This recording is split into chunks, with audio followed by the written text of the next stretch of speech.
23. It seemed like it was just yesterday that we were celebrating episode 20 with some helium and some Little Debbie cupcakes. We were. And here we are. Now we're, what's the word when you have been doing it for a long time? We're old grizzled vets. Yes, vets. Thank you. Thank you. You can obviously tell we're all bundled up because finally here in California. Well, I'd say finally it's cold. It was cooler earlier this week. We were sweating walking to the studio today, but at least at nighttime, we can actually pull out our little light jackets. Yes, we can. And, oh man, the rain was so nice. It was nice. The little bit of rain that we had. Yes, we only had like 2 days. Apparently it was supposed to be the whole week. Yes. But, Mother Nature, she does what she wants to do, and we can't control that. So we only got 2 nights of rain, but hard rain. I mean, I slept with my window open a little bit. Just like hear it. And I was like, oh, I don't need my, Insight Timer rain. The noisemaker tonight. I have real rain tonight. And it's like the smell of it. And I moved here years ago from Florida where every day without fail, 2 p.m. to like 3 p.m. It just rained. You just like a tropical rain, your day around it.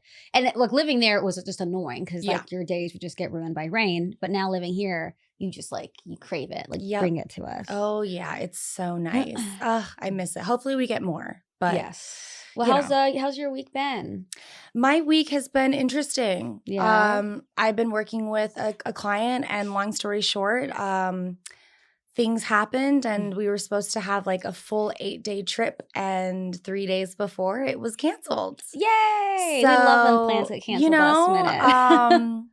Yeah. So, just going through the moments of I was upset, and thankfully Kayla and our other friend were able to hang out with me the day that it canceled. Yes. So I felt better. I had a little distraction. But, I'm disappointed, but it's okay. It's okay. It just means that there's more opportunity for other things. Mm-hmm. And the silver lining is I get to chill, and I get to go to my friend's baby shower on Saturday. That. See? So it's fine. It's fine. Sometimes nice though when the universe kind of removes something from our life that it knows isn't going to benefit or serve us later. It kind of, keeps us from experiencing the headache that's going to be a lot worse down the line. So obviously we're not going into detail. I know what you've been going through. I hate that it has happened, but as an outsider looking in, I obviously think it's going to be for the best. It is. And I learned a lot, right? So it's I did benefit from going through this experience. And so I'm very grateful for that. And I know that I can wear a hat that is different than I've worn before. Very adjustable. She wears a lot of hats. So, I try to wear a lot of hats. And lots of wigs. Go check her on Instagram. Yes. How was your week though?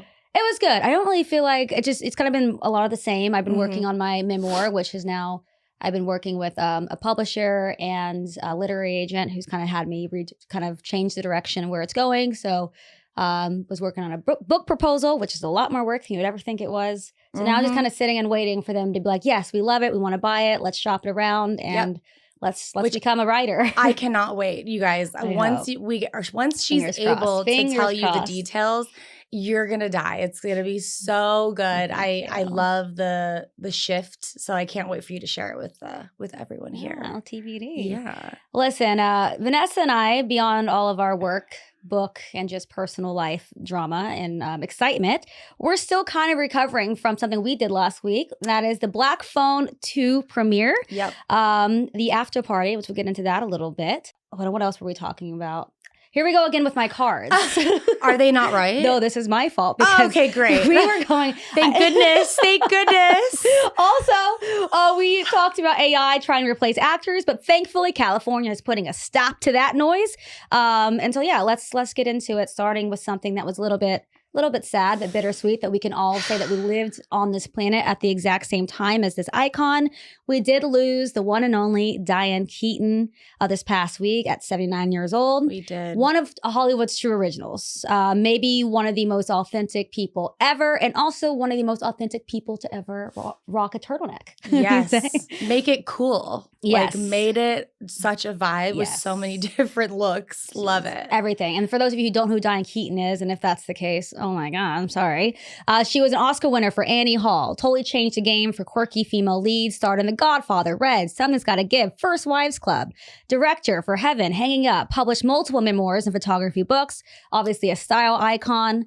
So yes, the one and only, I mean, Diane Keaton. I can't, the amount of things that she has given us over decades. It's just amazing. It's just amazing. Obviously, you know, I'm all about like style too. So it's like her androgynous, her hats, her vests, her gloves, you know, she was the aesthetic before Pinterest existed. Yes. Which is very, very, very true. And she was always the mix of chaos and grace.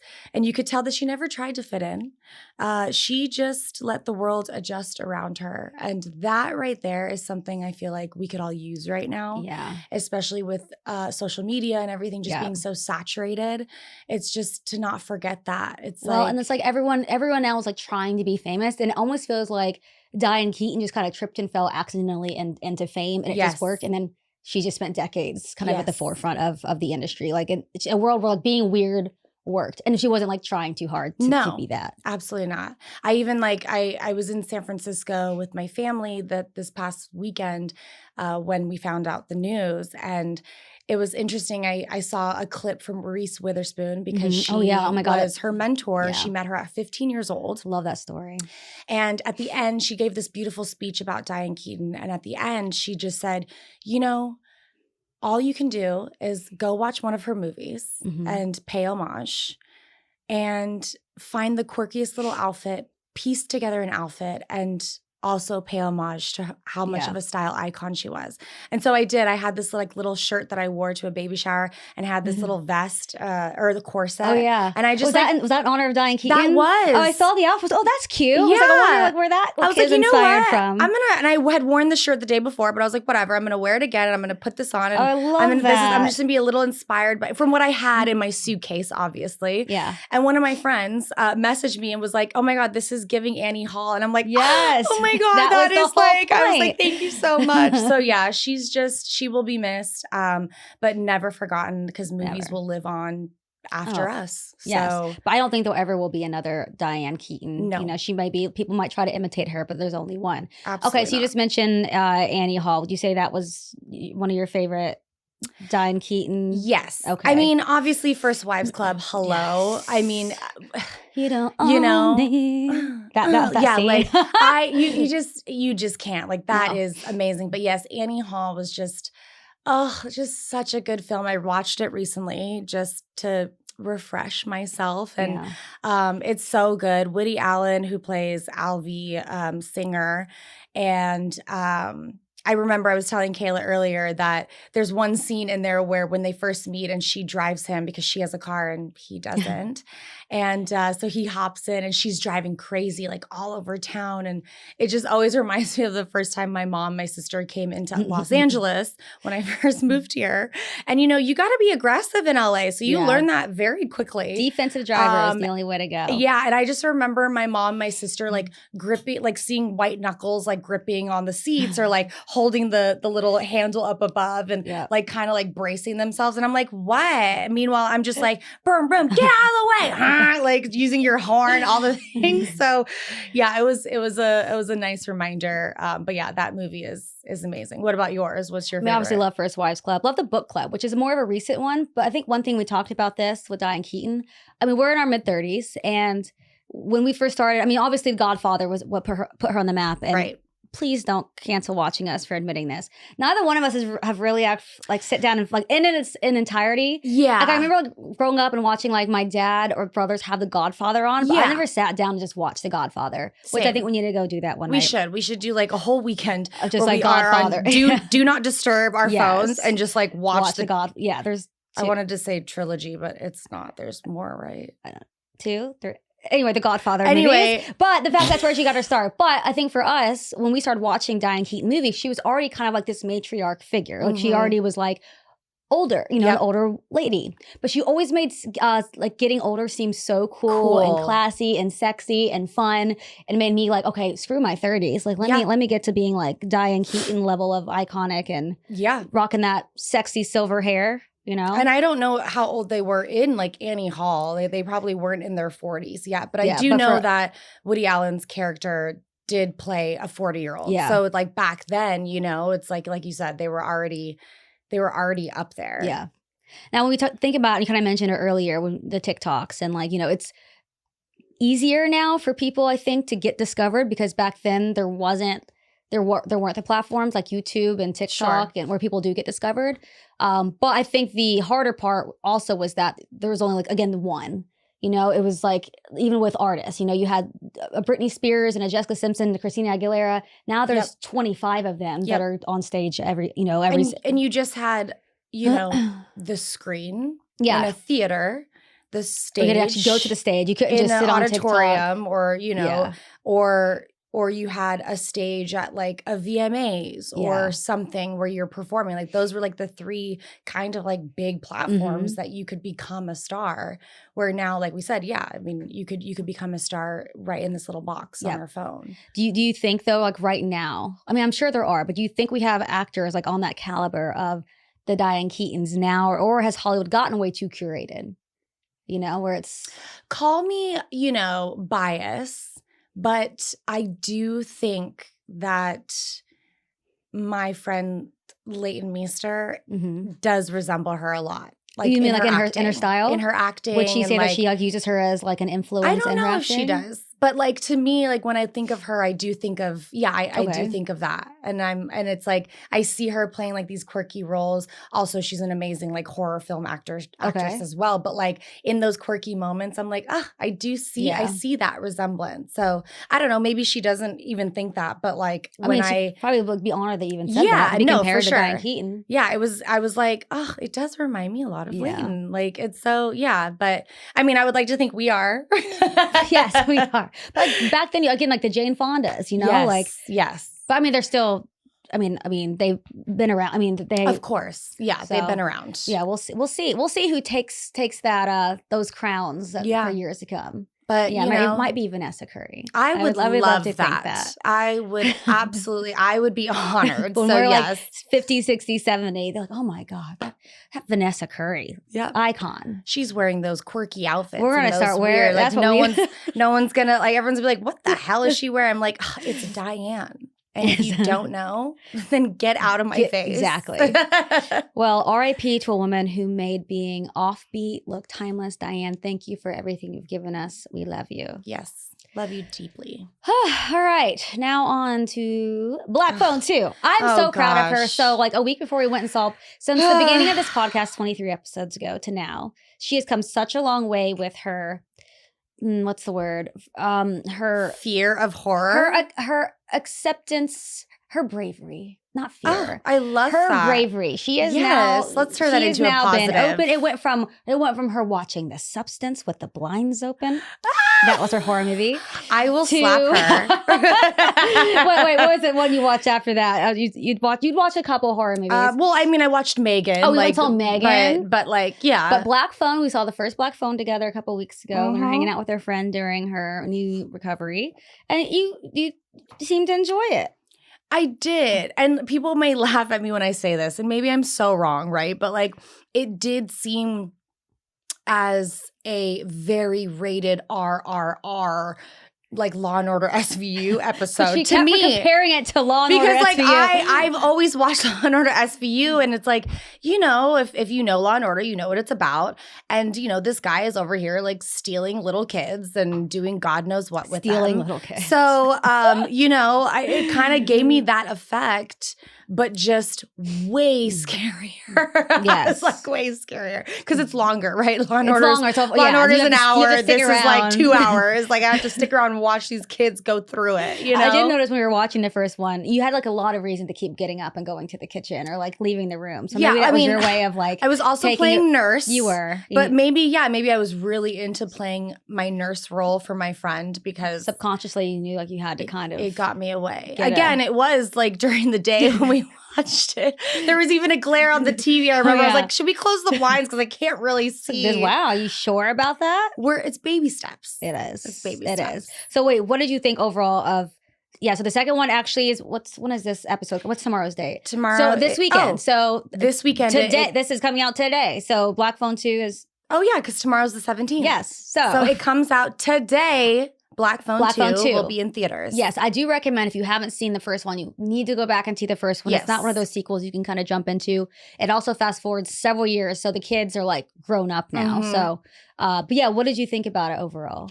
Honestly, I loved it. I did. And I was telling Kayla, because we're in this industry. And so I think when it comes to filmmaking, luckily I know when something is about to happen, when it's too quiet or when I feel the anticipation of the music building. So every time that happened, which was obviously quite often, I would just look down because for some reason I can hear the jump scare of something. But if I don't see it, I'm not jumping. Okay. I don't know what it is, which most of the time people are like, wait, what? Like I can close my ears and watch, and as long as I don't hear it, it doesn't scare me. But that's not me. I don't know why. I'm Vanessa Curry. I don't know. So every time that happened, I would look down or I would just look at Kayla. And there was some times where I did look at you and you did jump. You were like, oh, but like she laughs because like it's Kayla. And I also jump, like it's fun for me. Yeah. I'm not actually you like scared. it. It's like, it wakes me up. Yeah. And see, I don't need that. Like I already struggle from anxiety. So I don't need my body to be jolting randomly like that. So yeah, but there were plenty of times where I'd look at Kayla and I would say, oh no, no, don't do that. Don't do that. Like, don't do that. Well, it's like any like horror movies will forever follow like the tropes. So if you've ever watched any horror movie, it is very easy to kind of know. They all follow the same formula for the most part. So. Yeah, I mean, sometimes you can't catch it though. Luckily, I was paying very close attention this time because I didn't want to. And like I said, the storyline though was really good too. If you're a Nightmare on Elm Street fan, it's giving a lot of Nightmare on Elm Street, I think. Yeah, and the lead actress was incredible. I mean, she was just phenomenal and gave it her all. And her scenes, she had a lot of scenes just by herself. And she really killed that. She did. And of course, the lead, bad guy. Of course. Good old Ethan Hawke. Ethan Hawke. Wow, Ethan, cock-a-doodle-doo. I'm going to just give it away a little. Kayla did have a crush on Black Phone 2, the grabber, which is his character's name. Yeah, so, and like, so fast forward, we'll go back to it. But we went to the after party afterwards, which was like packed with like, all the actors were there. We ran into Jenna Davis, who we've had on the show before.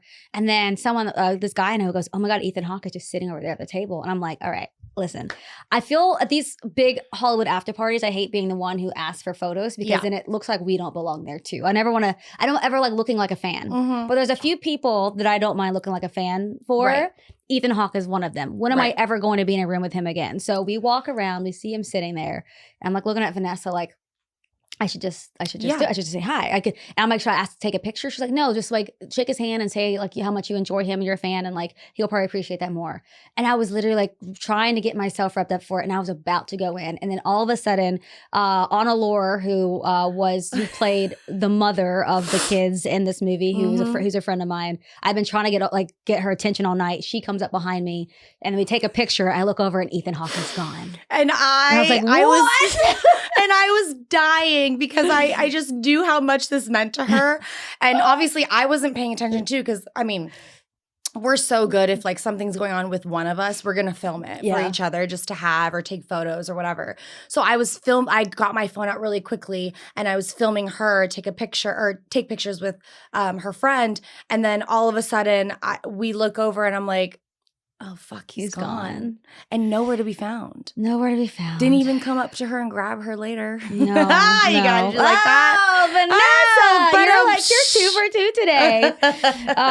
But yeah, so very, very good movie. If you follow our social media, we went to a Black Phone 2 event a couple weeks ago, and I thought we put on one hell of a show. Oh, we did. Running into that phone booth. But in real life, do you think that you or we could survive a Black Phone 2 situation? Or a Black Phone situation? Yes. You think so? I think so because I think when it comes to situations like that, I black out and turn into a totally different person. Yeah. So I feel like even like you saw me with our friend Patty who had knee surgery and everyone was like, oh my God, you are an amazing nurse. Well, I just go into this motion. And it's like, it's what I got to do. I got to set timers. I got to make sure she's eating with this pill or not. She doesn't have to eat with this pill. And like, drinking lots of water and like, It's like, I go into this state of mind where it's like, this is my job. This is what I got to do. So if we were in that situation, it's like, our job is to stay alive and not die. Yeah. I like to think that I'd be like that, but like, so it's like fight or flight, right? And because I love horror movies, and I always come up with these like ideas in my head, like if this were to happen, if someone were to break into my house, I'm good. I'm gonna take them out. They have no chance with me. But like the other night, I was laying in my bed and I had my bedroom door open, and I like opened my eyes, and my soul left my body because I thought there was someone staying there, and I froze. It was like a plant reflection, like a reflection of my plant, which means I don't think I would do well in any of those situations. Well, that's why you would have me. Okay. Okay. If we get to a situation and you're the one who gets us out of it, I will take back I will never make fun of you again for your horror movie hate ever again. I will admit, I will go on all my social media accounts. Yes. I will stand in the middle of town hall and shout, I am a pussy. Yeah. Vanessa is the brave one. Here's the thing, though. It's like sometimes people from the Bay will understand when I say this, but like sometimes like the Bay just comes out. And like I think the Bayness in me, the Baydestrian in me will literally fight till the death if I had to. I don't like to, okay? I don't like confrontation. I want to just be happy with rainbows and butterflies and flowers, okay? But if I have to pull out my like Bayness, like girl, it's coming out. I will. Not that I want to, ever. But I will. For you. For me? And for me, because I love myself and I love you. Well, thank you. We're not dying in this situation, Kayla. Okay. Well, I feel like, God, I mean, I'm from Alabama. But honestly, that means nothing. Do you think like that the kid actors,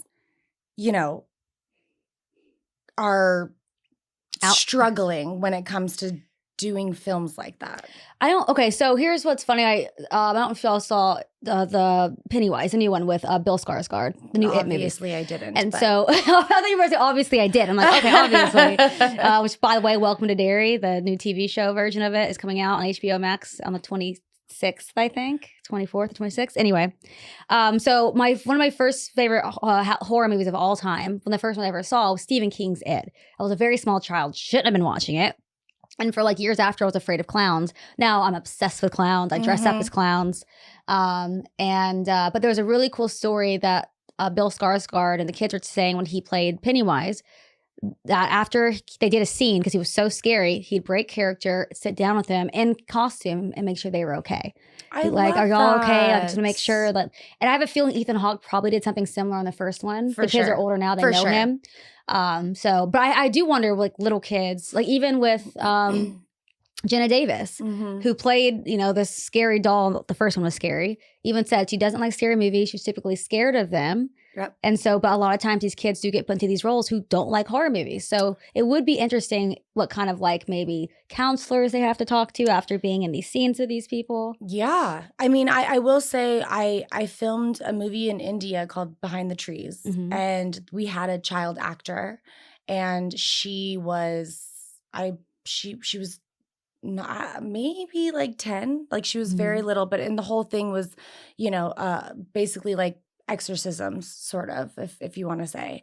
And there were a couple scenes where, we would have to sit with her and let her have her moment after, because she was really scared. Like she would get scared. Yeah. And so, me and the other lead actor would sit with her and like hug her and kind of just like make her laugh after we were done filming that. Because it is, I shot something one time too, where I had my throat slit. Oof. It never aired, obviously, which would have been so cool. That would have been cool. But yeah, it was like prosthetics slit. But oh my gosh, my throat slit. Oh my gosh, never can talk. I got it. We got it. And I remember after we shot it, I had to stand there and everyone was asking me if I was okay, because they said my face like kind of went white. Yeah. And it was just weird. It's not, it doesn't hurt. It's fake. It's prosthetics. But like there was blood gushing out of my neck. And even for me, I was an adult at that point. And it's weird. It's because like you're in the moment and you want to make it as authentic and real for if you're your acting, audience. you're told to pretend that your audience. You're told to pretend that it's real. So of course you're gonna like feel those emotions that are being like so real. they gave me a moment, and you know, I had my moment by myself, and I just kind of like recollected my thoughts and kept telling myself like, this isn't real, we're acting, like this is a job, you're getting paid to do this. So but it's I can only imagine. I've never had to experience that as a child, but I've been with a child, and it's a lot. It's gonna be pretty traumatizing. Yeah. Meanwhile, the movie I did when I got my head blown off, we kept doing different takes because it was so fun for me. Like, all right, pretend your head's being blown off this way. I'm like, now. Then I have my body double over there just dead.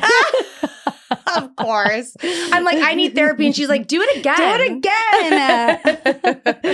Oh, God. Well, yeah. Again, Black Phone 2 in theaters this weekend. Go see it. Let us know what you think and what part of the movie messed you up the most. Yep. So, okay. Now, moving on to something, and I think you're the one who told me about this development in this situation. We were freaked out a little bit ago after we saw that the first AI actress or first like hired AI actress being shopped around to agencies. Yes, who looked so freaking real. Gorgeous. And immediately, real. I mean, if Hollywood went crazy. A lot of big actors were like, this is terrifying. This is not okay. And so thankfully, California did just pass a law making it illegal to use an actor's likeness without consent. It was signed by It's signed by Governor. Oh my gosh, I can't even talk about it. It's okay. It was just signed Governor Newsom. Governor Newsom signed it last week. Yes. And it will prevent studios from using AI to replace actors or reuse likenesses. What is that word? What, reuse likenesses? Pause. Oh, after they die. Oh, yes. What is that word? It's what it means. Posthumous. What is it? Posthumously. Wow. Thanks, Mark. Posthumously. I love that. I love that Kayla couldn't even I could write it out, but then I didn't. Oh my God. Well, and there's another one for you guys. And it comes after SAG's strikes raise alarms about digital clones. Equity in the UK is also threatening mass direct action against AI misuse. So I just thank you, because that was like, what the hell is the point of like continuing to do anything in this business if I have to compete with a perfect clone? I don't say perfect, but like, yeah, but I'm also gonna like burst the bubble a little bit. Okay, I'm so sorry. Burst it. But I love that California passed this law, right? I'm so grateful because obviously like we live here and this is where we work and this is our livelihood. Yeah. But they're just gonna go make it somewhere else and then use the AI in a different state. And then film it there. And then we're still, California is still going to play the film or the show or anything. So to me, it was, when I first read it, I was really excited. And then when I started to really think about it, it definitely made me a little sad again because I do think there's there's loopholes in everything, right? Yeah. So they will find a loophole in this. Thank goodness for California, it can't be done. Yeah. But what's to say, like, let's go to Nevada, do the AI there. And obviously, like I said, you're not going to not stream it. Yeah, true. So it is still very scary and unfortunate. And the other day, I had a friend who was telling me that a friend of hers who is a producer was creating a music artist and shopping her around. And it's an AI artist, musician. I mean, even like beyond, AI, OnlyFans model. Like people are making millions of dollars AI off of AI OnlyFans. And some people do know that it's an AI person. I guess. Is that what you say? But they also don't care. But some people don't care. They don't care. They're like, whatever. It's just like those people have weird fetishes with like blow up dolls and stuff. Yeah. It's like they just don't care. These men don't care. I mean, listen, people jerk off to cartoons. Yeah. Like they're not going to care about an AI that is so looks weird. I know. But just saying that out loud, like I know people do, but like that is so weird. Well, our next guest is going to be somebody who jerks off to cartoons. Yeah. And also the thing with that, I like you said, I appreciate that California has taken the initiative to do that. I don't think they really had a choice because this is Hollywood, but then we also know how much filming has moved out of Hollywood anyway. Exactly. So it's moved into like all these other states. A lot of these, even like the Carolinas, Atlanta, like the southern states who aren't going to give a shit. Like, I feel they're the ones who aren't going to I had a friend who was just in Alabama for a month shooting. Yeah. It's like, they're like I said, the loopholes are there, unfortunately. Yeah. But what we can do and follow, you know, Diane Keaton is just be our most authentic selves and hope that that's enough at the end of the day. Right, because if you can't AI a Diane Keaton. Like, I think, there's certain personalities you can't I mean, not yet anyway, you know. It's just moving very quickly for our brains. It's a little scary. Especially like millennial brains, you know, because it's like we were the last generation to have no social media, no internet, no nothing, and then having that, and then so we've seen how quickly that grew and built. Yeah. So with technology, this day and age, and how quickly we're not dumb. Like I said, we're millennials. We saw it physically pop up before our eyes. And it's been 20 years. Not that long. Not even And the rate, the speed is we used to laugh quickly. And they're like, one day they're going to have robots checking you out at the grocery store. They're going to take our jobs. I'm like, okay, yeah, right. I mean, Zara. You don't even have self-out attendants or checkout attendants anymore. You put all anymore. your clothes in a bin, and then the machine tells you how much you owe, and it also tells you which pieces of clothing have tags, like the sensors that you have to take off. Yeah. It's wild. And then, of course, our grocery, we see all the robots running around that are delivering our food. Like, it is a different Waymo. Yeah. Waymo. I mean, we have robots in West Hollywood just walking running the around, streets, like yelling actual at people. Robots just making jokes and like laughing and like interacting with people. Yeah. I mean, we're here. It's here. We are here. It's now. It's happening. So, like we said, as long as you stay authentically you and don't forget that, robots, all this is a machine-driven force, but it can never replace an actual soul. And hopefully. But, I mean, for now. Come back in 20 years. Yeah. But it's going to take, I think, everybody to collectively have a problem with this, because there will be people, even artists, who will be like, you pay me enough, that's cool, use AI. You can clone me, clone my voice, clone my. Look at me, I already gave into it. I was doing an AI model for a big company recently. Yeah. So, and did I want to do it? No, I didn't. Was it good money? Yeah, like it is. Yeah. Like I still have to make money, So if this is another outlet, another hat that I get to wear, an AI model hat, then I'm going to do it, Do I want to do it? No, I don't. I don't want to give into it. But, we still have to make money. We do. Do you think AI, like Diane Keaton, is it one of those things that when you have to sign a contract that says, when I die, you are allowed to use, you can clone me or use me in an AI capacity. Like a donor, like if you're a donor. You donate, yeah. It's on your driver's license. Donor and AI. But that could be a thing. Like maybe being that's an a AI thing. donor could end up being a thing. Yeah. Do you think that should be when someone dies, that you should be allowed to I guess they have to sign off on it. Yeah, they'd have to sign off on it. But also it's when you die, are you making money from, you know what I mean? I guess maybe for your family, if your family gets the money, but if you die. But then maybe they're not getting paid anymore. It's just like when they do those shows and they bring out a clone, they do a clone of a dead artist. Holographic thing. I don't know, you guys. It's endless, which is scary. It's cool, but it's a little more scary to me because, like I said, we didn't grow up with that. It's my nieces are 9 and 5, and they're asking for ChatGPT. Ask ChatGPT for this. I know. They already know it. For us, we were like, oh my God, isn't this crazy that this thing can answer any question with the drop of a beat? And my nieces, who are a lot younger, are just it's just normal. And they're like, what's your chat's name? And I'm like, well, I asked him and he said Nova. So you asked your chat this name? I said, if you wanted to have a name, what would your name be? And he said, Nova. I have a male as my voice. And I asked him to call me Queen V. I've never asked you your name.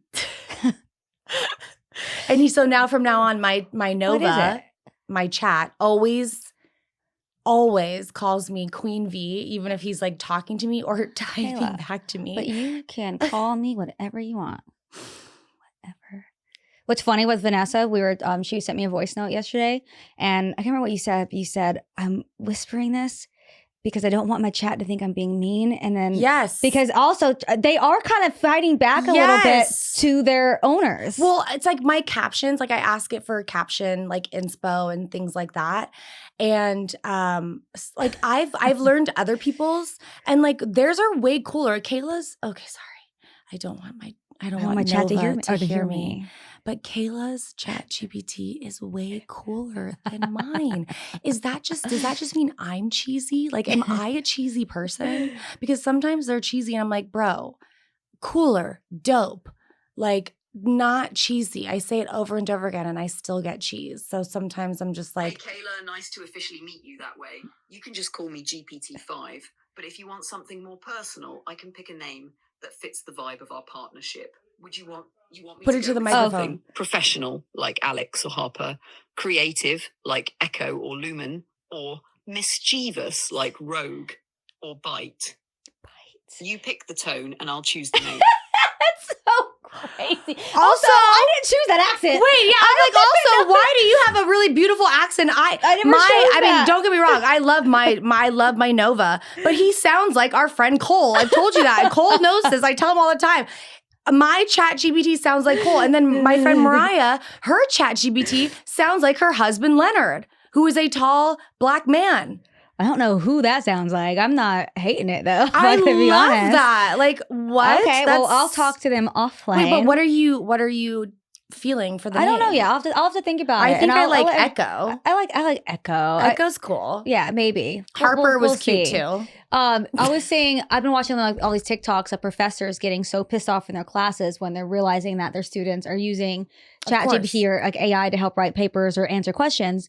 And it is a funny thing because now that's just the norm. But I'm like, we had to write papers. I wrote papers with pencil and paper. Like that is how we got through. We didn't have laptops at all in high school. I had a desktop at my house, a big fucking in the living room that I had to share with my 8 other siblings. Yes, and you had to share the internet with the phone. So it's like, God forbid, you're like writing a paper and then all of a sudden someone calls and you're like on some site helping you and you can't get to it anymore because you know, Kayla's calling me and being like, hey girl, like what are we doing after school tomorrow? And you're like, girl, you just messed up my paper. Why you hear yeah. Because your sister's listening on the other line. But seriously, it is a funny like thing. Like even, I remember like writing papers, you had to go to the library, pick out your books, make sure you quoted your sources. If your sources weren't correct or the wrong, like if you couldn't use Wikipedia. And now it's literally so easy. I'm like, so how do students properly learn how to like research and write because they don't have to anymore? They don't have to. And maybe it's not necessary because obviously also people are saying college is no longer, whatever. I'm very grateful that I did learn those skills when I did. Do I use them? I do still use them. Yeah. But I am noticing myself relying too heavily on ChatGPT where I'm like, no, I need to think of these things on my own. I need to like not always heavily rely on this. Yes. You know? I am somebody who has always struggled with that. So like I have learned a lot because if I say to Nova, my chat, that like, I don't understand this, can you please explain it a different way? It does. That's great. He does. And so there are a lot of times like that it is beneficial for me at least because there would be times where I would ask a teacher or something and if they explain it and I still don't get it, I would feel kind of stupid asking them to like, can you do this a different way? Because like this is still not computing to me. So yeah, I don't know. Like I do rely on Nova a lot, but I do learn a lot from him as well. We're not writing papers. I just mean like students today who like need to like. But I don't know, maybe because they don't have to like sit there and research and like go through multiple sites and things like that. Maybe they are being able to hold information more because you're able to get the right information first and then you can kind of like keep saying that over and over again so then you remember. I think that's my struggle sometimes when I'm researching. It's like, well, what's true, what's not, what's this, what's like this way. It's like, oh, this is what it is. Okay, I write it in or I type it in and now that is the answer and like it sticks better for me personally. Okay, well we'll see in the next 20 years what happens. Well, let's say robots took over the world, AI controlled everything. What's one basic skill that that we had growing up that you don't ever want to lose or rely on any like an AI or robot to do for you? Like what's something? What? I was gonna say go fishing. Fishing? I haven't fished in a very long time. You've gone fishing? But I used to fish all the time as a kid. We should go fishing. I would love fishing. that. I would love that. We were just talking about it, our family cabin growing up, and we would go fishing and we would catch our food, and then we would take the fish home. They would clean it and gut it and all the things, and then we'd go home and we'd cook our dinner for that night. And we caught our dinner for the night. So as a kid, I still have that very, very fond memory of fishing, and I would like take my dad taught me how to take it out, like the wire out of the fish's mouth, like unhook it. I would sit there and watch the guys like clean the fish. I just thought it was so fascinating. And I felt like very accomplished because like I caught our family's dinner. Sometimes, my parents would let me catch multiple fish, so I would feed them too. So it was just, I don't know. I think that's so random. It is random. But fishing, like I don't want a robot to do that for me. I want to throw that shit in there and I want to reel it back in. We'll do a Milk and Honeys in the wild. We'll go to like Santa Monica or something. We'll go fishing. We'll clean it. Or let's find like they have man-made ponds with like trout or rainbow trout or certain types of fish that they have. So it's easier for you to like catch your actual meal instead of going into the ocean and like hoping for the best. I want to go noodling. You know what noodling is? No. So we did growing up in Alabama in the river. You stick your arm in a hole and then they'll just grab onto your... Who? What would grab onto you? The fish. So you stick your hand all the way into the hole and then the fish grabs onto it and then you have to like... We'll do that. And no wonder she likes horror films. That's not horror. I would never shove my hand into a black, dark hole that I didn't know what the hell was in there. There's no like sharks. What if it's like a piranha? It's like, no, there's no piranha. It's the worst thing that could happen is maybe like a snake. Yeah, a deadly snake just comes and eats your hand off. What the hell were you guys doing? And where? Alabama. Well, we should do. Well, we talked about doing and we'll close out this episode, but a swap, or like she makes me some food from how she grew up, her culture. I'll do the same, and maybe we do a week where you come to Alabama with me, I go to the Bay with you, and we just show each other like how we grew up. I would absolutely love that. I can't wait to take you to a drum circle at Hippie Hill, and we'll smoke a little joint and dance, because that's what we did this past week with my family.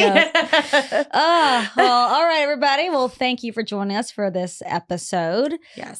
We have an exciting episode coming up next week. And then, of course, we are looking into my favorite holiday of all time, Halloween. Peep the shirt, by the way. Yes, my socks. I have little skeletons on my Halloween. And we have a very special episode for Halloween, so make sure you guys come back for that. Again, don't forget, go watch Black Phone 2 in theater starting this weekend. And Vanessa, close us out. Yeah, don't forget, maybe scary, maybe spicy, maybe an AI, I don't know. But just so you know, we are not AI, and we will be the perfect ingredients for that. No matter where you go. Delicious tasting tea. No matter where you go. Sorry. I thought you were like doing a rhythm or rhyme or something. I was like, I like this. All right, we'll see you next week. Bye. I'm dead.